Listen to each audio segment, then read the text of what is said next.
Hey guys, and welcome back to another video of ECK Sports, and today I'm going to be talking about Sawyer BN's phenomenal season so far in the MLW 2024 season. However, before I get into that, make sure you guys hit the like button and subscribe for great football content all season long.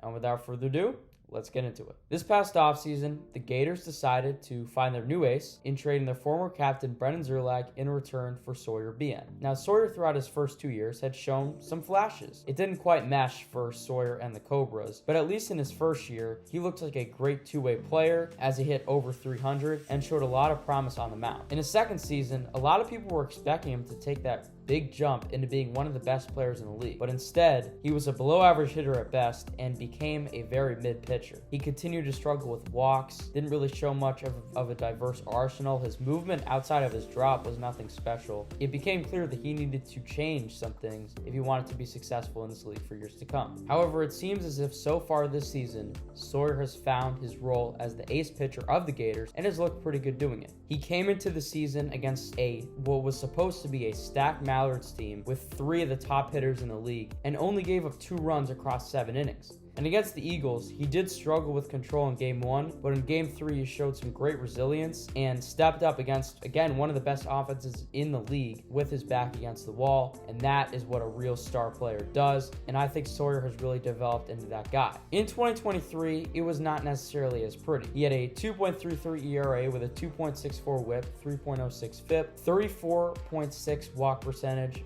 42.6 strikeout percentage, and a 225 BAA. Now, those aren't necessarily terrible stats, but this year is definitely a lot better, with a 1.07 ERA, a 2 whip, a 2.01 FIP, 31.4 walk percentage, 47.1 strikeout percentage, almost striking out 50% of the guys, and a 125 BAA. So you can see a clear improvement from year to year from Sawyer, and I think a big reason for that is the change in his arsenal. If you look at his 2023 usage rates, he threw his drop ball 53.3% of the time, he threw his sidearm drop 16.1% of the time, his slider 14.3, his riser 7.6, his knuckleball 4.8, and his fastball 3.8. So you'll see that's more pitches than he's thrown this season. But for those who've been keeping up with the trends recently, and should know this unless you're living under a rock, a big pitch that has been developed as of recent by many of the top pitchers in the league, Ryan Cratch, Jordan Robles, Jimmy Norp, is a two-seamer. Sawyer has seemed to develop that this year, and he's been using that just as much as he has his drop ball. This year, his usage rates are looking pretty 50-50 for both. His drop ball is at 46.5%.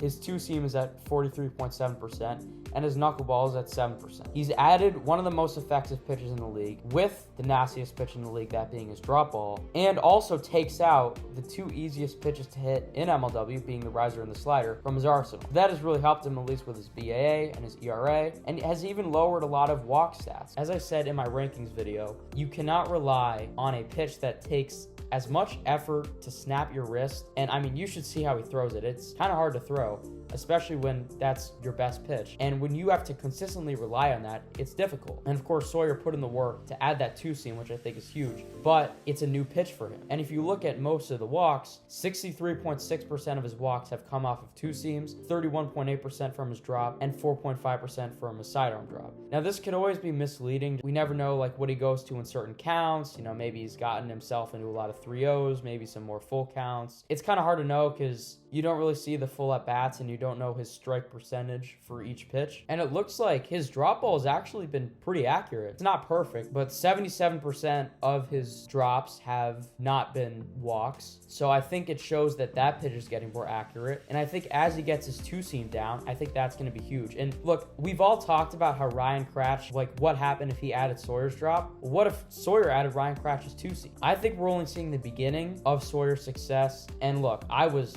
very wrong in my preseason predictions, as I was not high on Sawyer whatsoever. I just didn't really see it for him. With his drop being his really only consistent pitch that he throws, I just didn't see that, where his other pitches are very hittable, didn't have much movement. But I really think adding this two-seamer is a complete game changer, and once he gets that more locked down, hitting the strike zone, he's probably only throwing that pitch for a few months. So if he can just get years of throwing that, getting more consistent with it, as he's getting more consistent with his drop ball, I think he's going to be one of the best pitchers in the league for years to come, as long as that shoulder is healthy, because he is pitching with, I think, a torn labrum. So the fact that he's doing what he's doing with a pretty big injury is very impressive. So I think in 2025, I think Sawyer might win the Cy Young. I don't think he's going to win it this year. I mean, you already see what's happening with Robles. He has like a 0.3 ERA, Norbrash like 0.5. So these guys are dealing, and you can really see those top three, all of their main pitches are their two-seam. I mean, you see he's not even throwing his slider much anymore. He's mainly throwing his two-seam. Robles, he isn't even throwing his drop much anymore. Two-seam all the time. Crash has been very two-seam reliant, which usually throws that about 40% of the time. He's probably thrown that 60%